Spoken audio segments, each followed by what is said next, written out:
안녕하세요. 수상한 아재 미스터 X입니다. 여러분은 피카레스크라는 단어를 알고 계신가요? 피카레스크가 뭔지 간단히 설명드리자면 16세기에서 17세기쯤 유럽에서 유행했던 문학 장르 중 하나라고 하는데, 악한 소설, 건달 소설이라고 불릴 만큼 도덕적으로 결함을 가진 악인을 주인공으로 이야기를 이끌어가는 작품을 장르로 구분한 게 바로 피카레스크라고 할 수 있습니다. 그러니까 간단하게 말하자면 사회적 통념에 비춰봤을 때 악인의 카테고리에 들어가는 인물을 주인공으로 하고 있는 장르가 피카레스크라는 건데, 왜 갑자기 피카레스크 타령이냐 라고 생각하실 수도 있겠지만, 이번 영상에서 다룰 작품이 바로 대한민국을 대표하는 피카레스크 작품이기 때문에 영상을 본격적으로 시작하기 전에 한번 짚어봤습니다. 그래서 그 작품이 뭐냐 하면 대한민국의 몇 안 되는 테마 장르 중 하나이자 대한민국 피카레스크의 선구자라고 할 수 있는 작품 아일랜드입니다.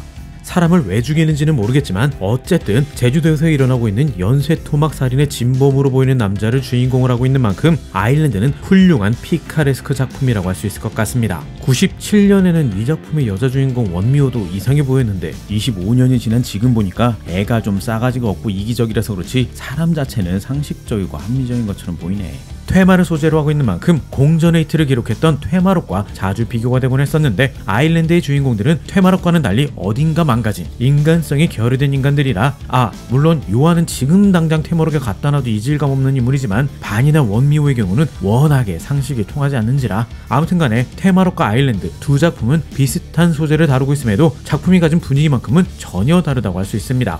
대한민국 탑클래스의 작화력을 가진 만화가이자 루리의 만화지망생 소모임 만지소에서 후배들에게 조언을 아끼지 않는 멋진 선배로서의 역할을 마다하지 않았던, 아니 그랬었었던 양경일 작가가 그림을 그리고 Y랩의 수장이자 Y랩의 작품들을 하나의 세계관으로 통합하는 슈퍼스트링을 기획한 윤인환 작가가 스토리를 담당한 작품으로서 1997년 영챔프에서 연재를 시작한 국내 다크 판타지의 대표작이라고 할 수 있는 작품이 바로 아일랜드라고 할 수 있습니다. 소설 퇴마록이 등장하기 이전에도 이후에도 국내에서 찾아보기 힘든 소재였던 요괴나 악령이 등장하는 퇴마물로 엄청난 인기를 누린 작품이 이 아일랜드였지만, 윤인한 양경일 콤비의 다른 작품이 그랬듯 이 작품 역시 마무리가 아쉬웠다고 할 수 있는데, 일본이 숨기고자 했던 2차 세계대전의 만행이 밝혀지는 에피소드를 끝으로 급하게 작품을 마무리해서 팬들에게 아쉬움을 남긴 작품이 이 아일랜드라고 할 수 있습니다. 이제 본격적으로 이야기가 진행되는가 싶었는데 한창 재밌게 같이 놀다가 야, 나 일 있어서 먼저 간다 는 식으로 갑자기 끝을 내버렸으니 팬 입장에서는 얼척이 없지. 아무튼 그렇게 독자들에게 아쉬움을 남기고 2001년에 마무리된 아일랜드가 작품이 완결된 지 15년이 지난 2016년에 네이버 웹툰에서 재연재를 시작했는데, 모르시는 분들이 많으시죠? 웹툰은 리메이크라고 보기는 좀 그렇고 그냥 웹툰 플랫폼에 맞도록 구성을 고치고 지금 시대에 안 맞는 부분들의 수정이 있었다 정도로 볼 수 있을 것 같기는 한데, 웹툰이 중요한 점은 바로 아일랜드의 속편이 이 웹툰으로 연재되었다는 것입니다. 많은 분들이 원작 만화책을 웹툰으로 다시 연재하는 것으로만 알고 계신 경우가 많은데, 아일랜드 웹툰의 의미는 바로 속편인 2부라고 할 수 있습니다. 이 부분을 모르시는 분들이 생각보다 많더라고요. 심지어 2부의 연재도 끝났는데 말이죠. 성시경 닮은 캐릭터와 웨코문드의 입구 같은 구멍의 정체가 밝혀져야 하니까 작품 자체가 끝이 난 건 아니고 3부로 이어진다고 하는데, 설마 블리치로 연결되는 건 아니겠지? 그리고 2022년 12월, 그러니까 다음 달에는 실사 드라마가 방영된다고 하던데, 대한민국이 드라마는 또 기가 막히게 만드니까 솔직히 좀 기대가 되긴 하네요. 그래서 이번 영상에서는 아일랜드가 어떤 작품이며 어떤 이야기를 담고 있는지 속속들이 파헤쳐보는 시간을 가져보려 합니다.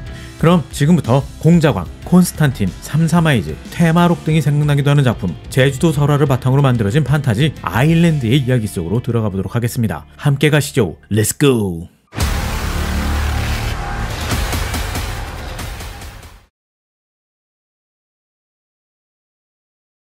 이 영상은 보시는 스폰서의 제공으로 보내드립니다.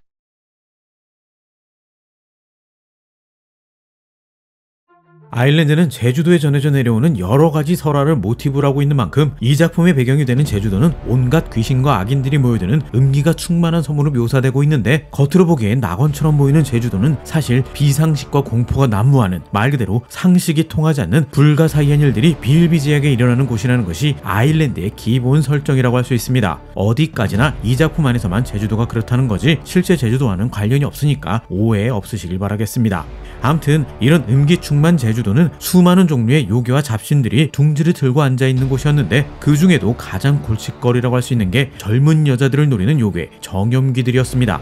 인간의 모습으로 자신의 정체를 숨기고 젊은 여자를 습격하는 정염귀. 이들은 젊고 예쁜 음기가 충만한 여성을 좋아라 했는데 그 중에서도 이들이 환장에 맞이하는 여자가 바로 동정의 순결함을 가진 여자였습니다. 이렇게 젊은 여성을 노리는 정염귀들이 판치는 제주도에 이들이 좋아하는 모든 조건을 가진 젊은 여자가 도착하는데 이 여자가 바로 대한그룹의 영예이자 아버지의 명령에 따라 제주도에 선생으로 요배를 오게 된 원미호였습니다.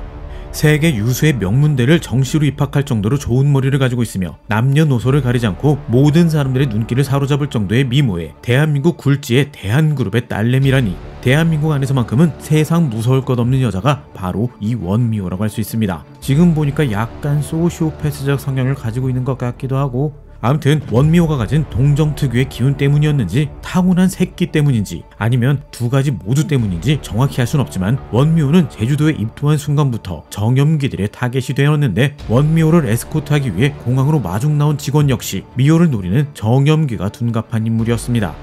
이렇게 정염귀에게 꼼짝없이 당할 위기에 처해진 원미호였지만 전염귀를 노리는 진짜 괴물의 등장으로 목숨을 부지하게 됩니다. 인간 정도는 간단히 찢어버리는 정염귀를 우습게 사냥하는 이 괴물의 정체는 바로 밀교 지장중의 주살승 반이라는 인물이었습니다.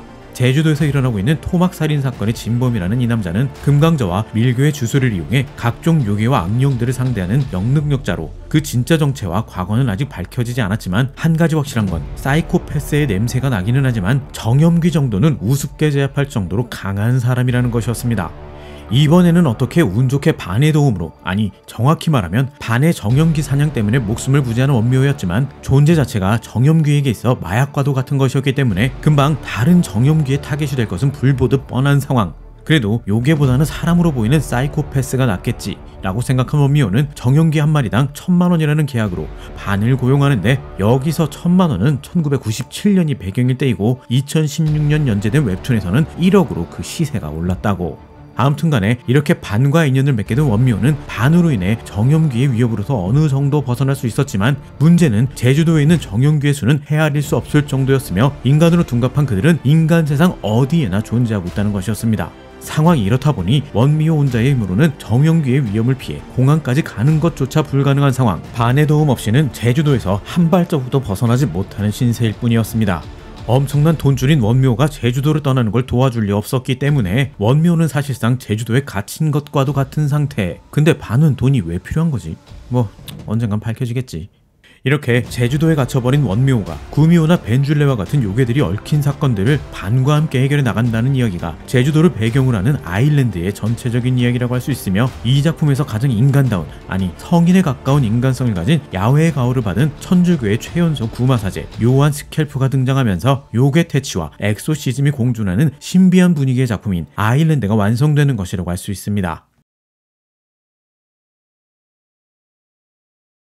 대한그룹의 딸로 평범한 사람들과는 다른 감각으로 세상을 살아가는 세상 무서울 것 없는, 아니 사실은 애정결핍으로 의심되는 원미호를 중심으로 밀교 지장종의 주살승, 요괴 사냥의 스페셜리스트 반과 야외의 가호를 받은 천주교의 최연소 구마사제 요한까지 제주도에 모이게 되면서 아일랜드의 본격적인 이야기가 시작되는 것이라고 할 수 있는데, 1997년부터 2001년까지 연재된 이제는 아일랜드 웹툰의 일부가 되어버린 만화책의 내용은 제주도에서 일어나는 여러가지 초자연적인 사건 사고를 통해 주요 캐릭터에 대한 소개를 해주는 전반부와 2차 세계대전 당시 일본이 벌인 조선인에 대한 참혹한 사건을 은폐하기 위해 제주도를 찾은 일본 측 능력자들과의 대립을 그린 후반부로 나눌 수 있는데, 전반부 내용은 위에서 언급한 이야기에 대부분 녹아있기 때문에 생략하기로 하고 지금부터는 후반부 내용을 간략하게 정리해보도록 하겠습니다.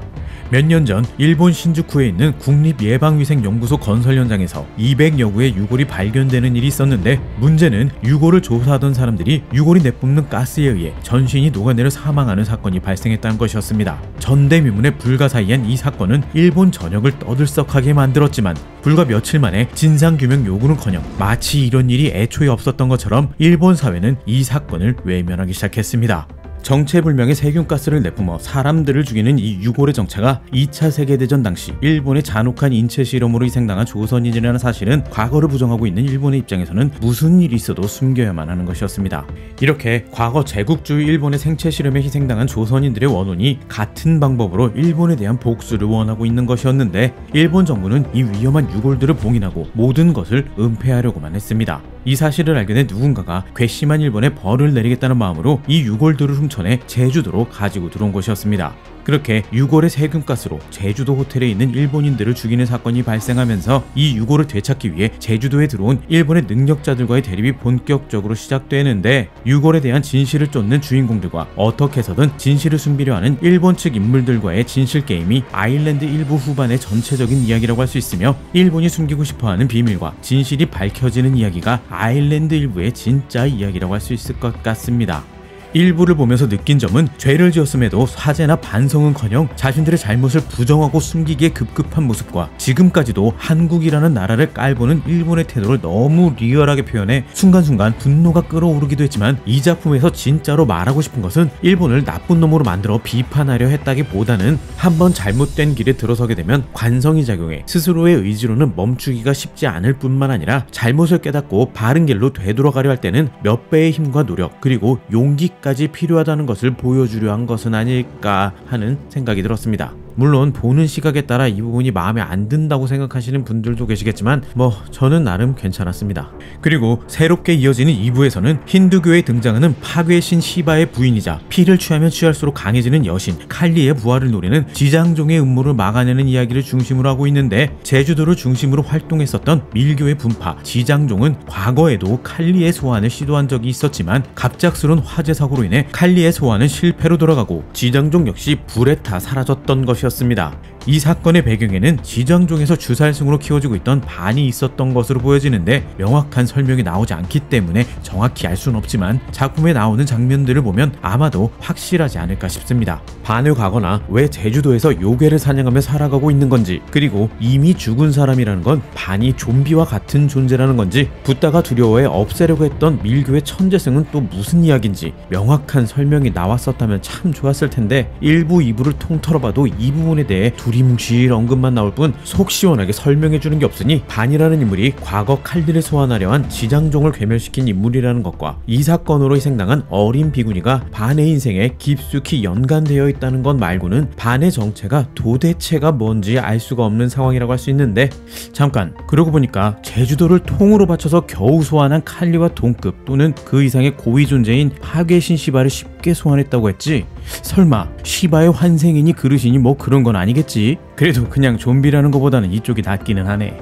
암튼 이렇게 반에 대한 원망을 가지고 있는 지장종의 생존자들은 피를 조아라 하는 잔혹한 신 칼리의 완전한 부활을 위해 제주도와 그곳에 살고 있는 모든 사람들을 제물로 바치려는 음모를 꾸미는데, 이들의 음모를 막아내기 위한 주인공들의 고군분투가 바로 아일랜드 2부의 핵심적인 이야기라고 할 수 있으며, 본격적으로 슈퍼스트링 세계관과 연결되는 이야기가 2부의 엔딩이라고 할 수 있습니다. 분명 오랜만에 만나는 아일랜드의 새로운 이야기라 너무 반갑고 높은 완성도에 감탄하며 시간 가는 줄 모르고 재밌게 보기는 했는데, 어딘지 슈퍼스트링이랑 세계관을 연결하기 위해 2부를 그린 것처럼 느껴져서 뭔가 좀 서운한 마음이 드는 것도 사실이었습니다. 이건 어디까지나 저 개인적인 느낌인 거고, 아일랜드 2부는 오래 기다린 만큼 충분히 재미있는 작품이라고 할 수 있습니다. 양경희 작가님의 발전된 그림을 보는 것만으로도 충분히 가치가 있는 작품이라는 생각이 들었다면 오반가?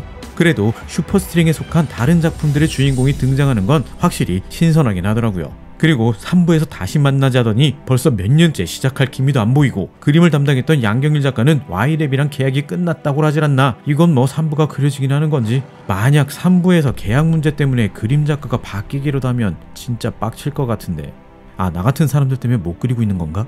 암튼 저 개인적으로는 2부에서 보여준 소환술 전투는 어딘지 서저나이, 3사마이제의 야쿠모와 베나레스가 생각나기도 하면서 이 작품의 스케일이 확실히 커졌다는 느낌을 받았는데, 아일랜드를 좋아하시는 분이라면 꼭 보셔야 한다고 말씀을 드리고 싶네요. 다음 달에는 드라마도 시작한다고 하니까 오랜만에 복습하는 시간을 가져보는 것도 나쁘지 않을 것 같네요. 광고는 아니지만 아일랜드 2부를 아직 못 보셨다면 지금 네이버 시리즈에서 1부와 2부를 모두 보실 수 있습니다. 그런데 생각해보니까 세계관이 확장돼서 제주도를 벗어나게 되면 더 이상 아일랜드라고 할 수 없는 거 아닌가? 설마 슈퍼스트링 세계관이 제주도로 모이는 전개인 건가? 여기까지가 수상하라 제가 준비한 아일랜드의 이야기였습니다. 어떻게 재미있으셨나요? 영상이 재미있으셨거나 유익하셨다면 좋아요와 구독, 알림 설정까지 부탁드립니다. 그럼 저는 다음 영상으로 다시 돌아오도록 하겠습니다. 감사합니다.